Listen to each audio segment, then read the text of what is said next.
competition, influence in the mental environment. As nations evolve and achieve stability and security, it is recognized that the use of force is not productive in engaging with other nations.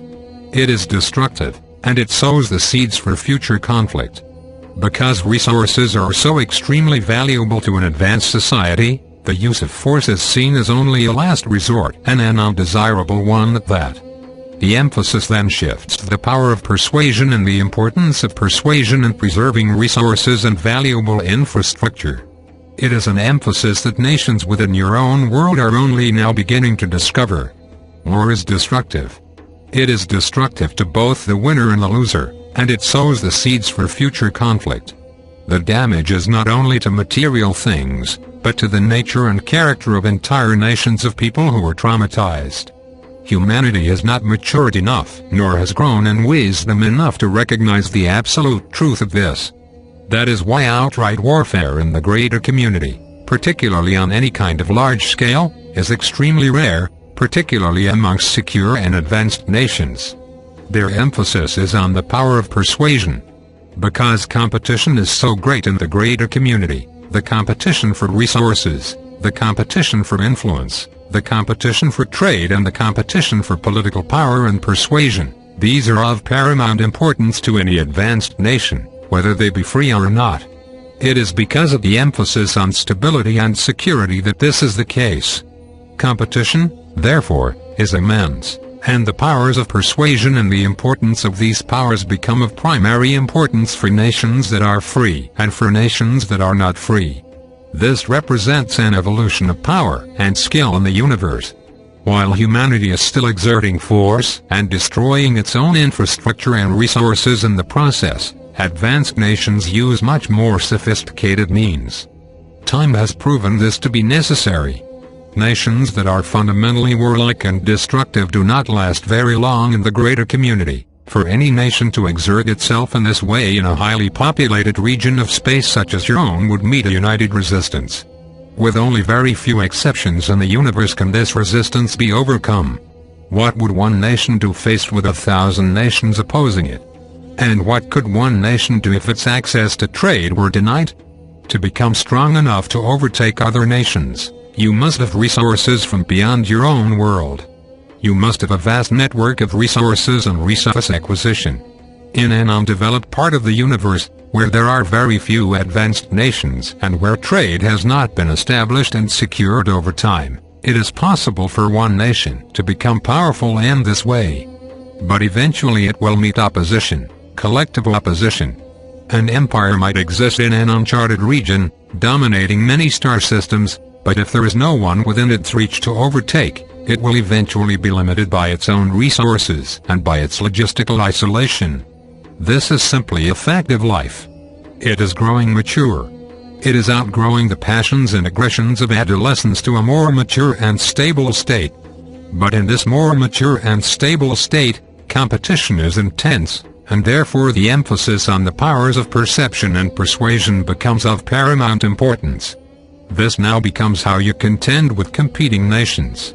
This is how you contend with problems and difficulties. This power of persuasion and perception then becomes the focal point. Knowing what others are doing, perceiving their activities, trying to discern their secrets and their technological developments, discerning their intentions, discerning their communications, and discerning their diplomacy, all become a great emphasis now. For this reason, many nations have cultivated a special class of citizens, individuals called seers. These individuals are not developed spiritually, but they have great skill in the mental environment. Their role is to see, to discern and to interpret. In normal trade negotiations, what is written and what is said have to be interpreted very clearly. The long-range implications have to be discerned. The advantages and disadvantages have to be clarified. It is a matter of great importance. While outright lying and cheating on a large scale may be rare, subtle manipulations are ever present. Nations not only want to discern one another's intentions and capabilities, but also to discern one another's secrets, unspoken agendas and long-range plans. You living in the world can understand this. This is what the nations in your world do regarding one another. Even nations that have very friendly relations are always looking and watching to see what the others will do and to discern the other's strengths and intentions. Amongst nations that are in opposition to each other in your world, this is certainly the case. The difference in the greater community is at the level of skill, and the powers of discernment and persuasion are much greater. The nations in your world have not recognized the importance of establishing seers. Among seers, there are visionaries and there are locators. Locators are a very special class of seers that focuses entirely upon locating facilities and pinpointing specific areas and activities within a nation. This has been developed to a very high degree to fight crime, for example, to deal with insurrections and to deal with the problem of illegal drugs, which is a real problem in many nations. Locators are very important. If another nation has a secret facility, and it is recognized that such a facility either actually exists or may probably exist, locators are brought immediately to try to discern its precise location. Because visitation to other worlds is highly restricted, except between nations that have had long-standing and compatible relationships with one another, the function of locators becomes ever more significant. It is a specialized talent. Seers are used to witness negotiations, to review contracts, to serve as witnesses to diplomatic efforts, and to sit in on councils. They are certainly used in judicial matters to discern the truth and the falsity of evidence and declarations. Even advanced nations that are not free recognize the limits of technology. Over time, it has become recognized that power in the mental environment, the power to influence thought and to discern thought, extends beyond the range of technological capability and enters a new panorama of power and influence. Nations employ seers on their defensive perimeters to watch for any possible threats on the horizon or any possible change that could be a challenge or a difficulty for their nation. They are not analysts in the way that you would consider analysts, using their intellect, using technology and using patterns of thought to discern with accuracy truth that must be recognized. A seer is using a different kind of power and potency that an analyst could never use.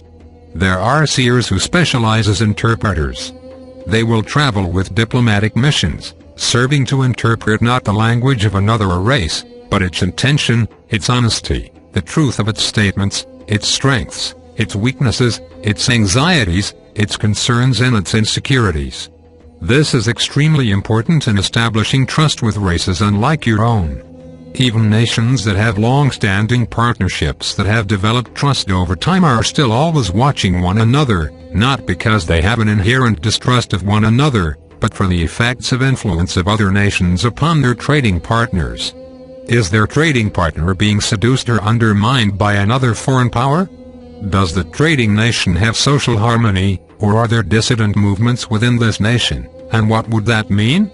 While nations exert control and many are very uniform, dissension and opposition still exist and revolutions do occur.